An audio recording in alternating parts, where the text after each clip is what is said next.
Good morning बच्चों। आज हम लोग जैव प्रक्रम के बारे में जानेंगे, उसके बारे में पढ़ेंगे। उससे पहले हम आप लोगों को कुछ बेसिक चीज़ें बताना चाहेंगे। जैसे जीव विज्ञान, जिसको हम अंग्रेजी में बायोलॉजी कहते हैं, यह एक ग्रीक शब्दों से मिलकर के बने हुए शब्द है। Bio plus logos. बायोस का मतलब होता है लाइफ और लॉगस का मतलब होता है टू स्टडी या to know.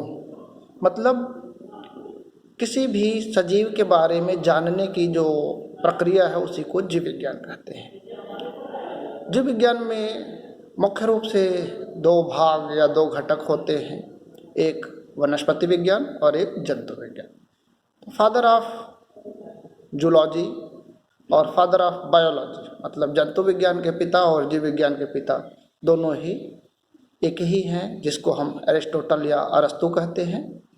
Father of botany Theophrastus.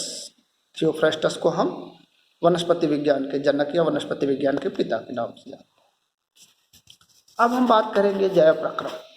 तो जैव प्रक्रम में आप जानते हैं कि सजीवों के शरीर में जो भी प्रक्रियाएं होती हैं उनको हम जैव प्रक्रम कहते हैं। तो जैव प्रक्रम में क्या क्या होती हैं, जैसे पाचन है, श्वसन है, उत्सर्जन है, परिसंचरण है। तमाम प्रकार के तंत्रों से मिल करके एक शरीर का निर्माण होता है और यही सब सजीवों के या जीवों के लक्षण भी माने जाते हैं। तो आज हम सबसे पहले जिस क्रिया की बात करेंगे वह है मनुष्य का पाचन तंत्र। पाचन तंत्र क्या होता है? पाचन तंत्र या जो भी हम पोषण प्राप्त करते हैं वो किस तरीके से प्राप्त करते हैं और कैसे उनका हमारे शरीर में पाचन होता है, एब्जॉर्प्शन होता है, उसी को हम आज डिस्कस करेंगे। तो मनुष्य का जो पाचन तंत्र है वह सामान्य तौर पर आहार नाल और उसके साथ सहायक ग्रंथियों, जो भी सहायक ग्रंथियां होती हैं वह मिल करके पाचन तंत्र का निर्माण करती हैं। तो मनुष्य का जो पाचन तंत्र है या जो आहार नाल है वह मुख गुहा से लेकर के गुदाद्वार तक होता है, जिसकी लंबाई लगभग 30-32 फीट या लगभग 10 मीटर के आसपास होती है। सबसे पहले अगर हम बात करें पाचन तंत्र की, तो सबसे पहले जो ओपनिंग होता है वह होता है मुख गुहा। मुख गुहा में कई भाग होते हैं, जिह्वा, दांत और सलेवरी ग्लैंड या लार ग्रंथियां।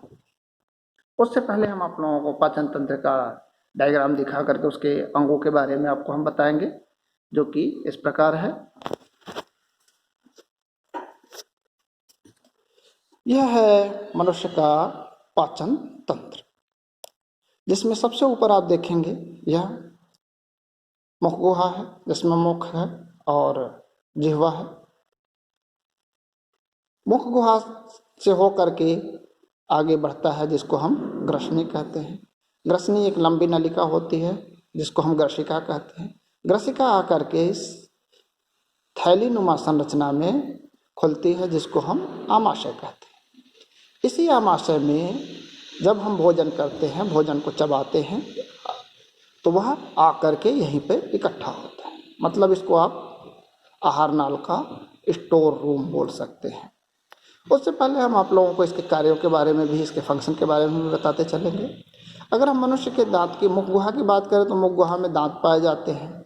दांत मनुष्य में 4 प्रकार के होते हैं, जिसको हम कृंतक, रदनक, अग्रचवर्णक और चवर्णक के नाम से जानते हैं।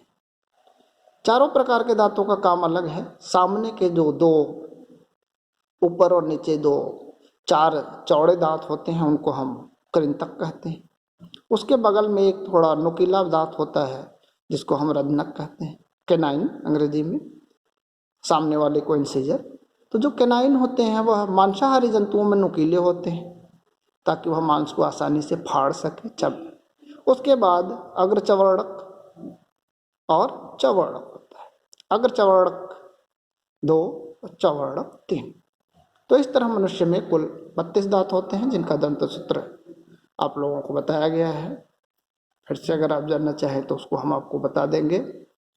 चारों दांत सामने के कृंतक, ऊपर और नीचे एक ही प्रकार की दंत सूत्र होते हैं, एक ही प्रकार का संरचना होता है। अच्छा, मनुष्य में चूँकि एक दूध के दांत होते हैं और एक स्थायी दांत परमानेंट टीथ होता है, इसलिए मनुष्य को द्विबार दंती कहते हैं। दांत की संरचना आप देखना चाहें तो यहाँ है, यह आपके दांतों की संरचना है, जिसमें यह सामने के जो कृंतक दांत, रदनक 1, अग्रचवर्णक 2 और ये 3 चवर्णक। तो यह मनुष्य का दंत सूत्र होता है, केनाइन, इंसीजर, प्रीमोलर और मोलर। केनाइन की अगर हम बात करें, दंत सूत्र की बात अगर हम करें, टीथ फार्मूला या दंत सूत्र, केनाइन 2/2, इंसीजर 1/1, प्रीमोलर 2/2, मोलर 3/3। बिल्कुल, यह मनुष्य का दंत सूत्र है। अब हम बात करते हैं आहार नाल की। आहार नाल की संरचना और उसके कार्यों को हम एक साथ देखते हुए चलेंगे। आहार नल की जो संरचना है, मुख गुहा की हमने आपको बता दिया, दांत का कार्य भी आपको बता दिया।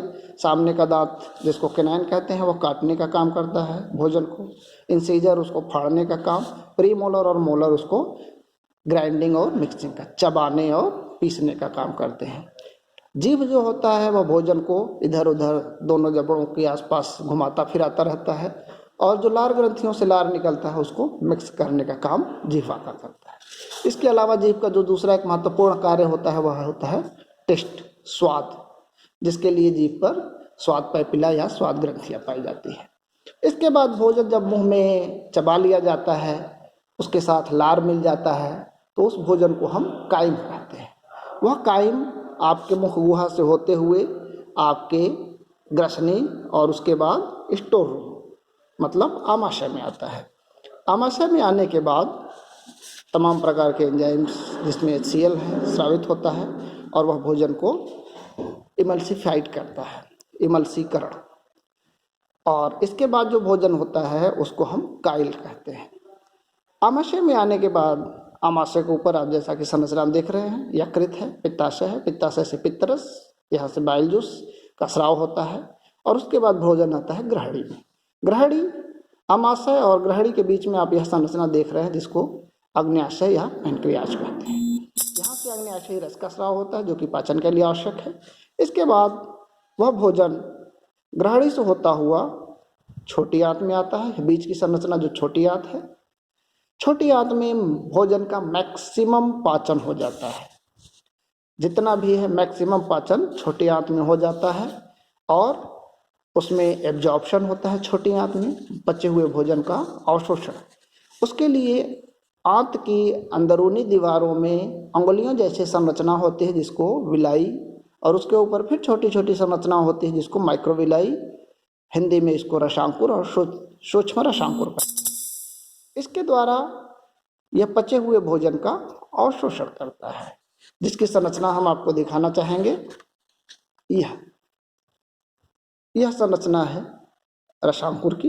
इसके ऊपर यह छोटे छोटे जो संरचनाएं दी गई हैं यह सूक्ष्म रसांकुर है। यही पचे हुए भोजन को अवशोषित करते हैं, जिसमें शिरा और धमनी तंत्र का जाल बिछा हुआ है। इसके बाद की जो संरचना होती है, इसके बाद पचा हुआ भोजन आपका बड़ी आंत में आता है। बड़ी आंत में बहुत ज़्यादा कार्य नहीं होता है। बड़ी आंत में केवल ज़रूरत से अधिक जो जल है उसका अवशोषण होता है। और बड़ी आंत में आप एक जगह देख रहे हैं यहाँ, जिसको अंधनाल या इसको कृमि रूप परिशेषिका या वर्मीफॉर्म अपेंडिक्स बोलते हैं। यह शुद्ध शाकाहारी जंतुओं में विकसित होता है और इसका काम सेलुलोज का पाचन करना है। मनुष्य में भी पहले, चूँकि मनुष्य भी पहले कच्ची चीज़ें खाता था, उसमें सेलुलोज पाए जाते थे, उनका पाचन इसी में होता था। लेकिन जब से मनुष्य ने भोजन पका करके खाना शुरू किया, इसकी आवश्यकता धीरे धीरे कम हो गई और यह आज के डेट में अवशेष के रूप में पड़ा हुआ है। इसलिए आज आप कई जगह सुने होंगे कि किसी व्यक्ति को जो है अपेंडिक्स हो गया, वास्तव में अपेंडिक्स कुछ अलग से होता नहीं, वह हर एक के शरीर में होता है, लेकिन उसमें जब भोजन का कण, भोजन के टुकड़े गलती से किसी कारण पहुंच जाते हैं तो वह आगे बंद रहता है, उससे निकल नहीं पाता, इसलिए वहाँ पे सड़न शुरू हो जाता है। तो इसका एकमात्र उपचार या इलाज होता है, इसको काट करके निकाल देते हैं। इसके बाद जब भोजन बढ़िया से अवशोषित होकर के, उसमें जो अतिरिक्त जल है वो अवशोषित होकर के वर्ज्य पदार्थ या अपशिष्ट पदार्थ के रूप में जो बचता है अपचित भोजन, वह टाइम टू टाइम गुदा द्वार से बाहर निकाल दिया जाता है। इस तरह से यह भोजन का पाचन आपके शरीर में होता है और यह आपके शरीर का आहार नाल है और यह इसकी कार्य विधि है। इसको आप लोग अपने से एक बार पढ़िएगा, समझिए, उसके नोट्स को बनाइए और जो कुछ आप लोगों को न समझ में आए पाचन तंत्र से संबंधित, वह ग्रुप पर या व्यक्तिगत रूप से फ़ोन करके या व्हाट्सएप पे आप उसके बारे में पूछ सकते हैं। जो भी आपकी समस्या होगी उसको दूर करने की कोशिश की जाएगी। तो आशा है यह पाचन तंत्र आप लोगों को, मनुष्य का पाचन तंत्र समझ में आया होगा। आज के लिए इतना ही।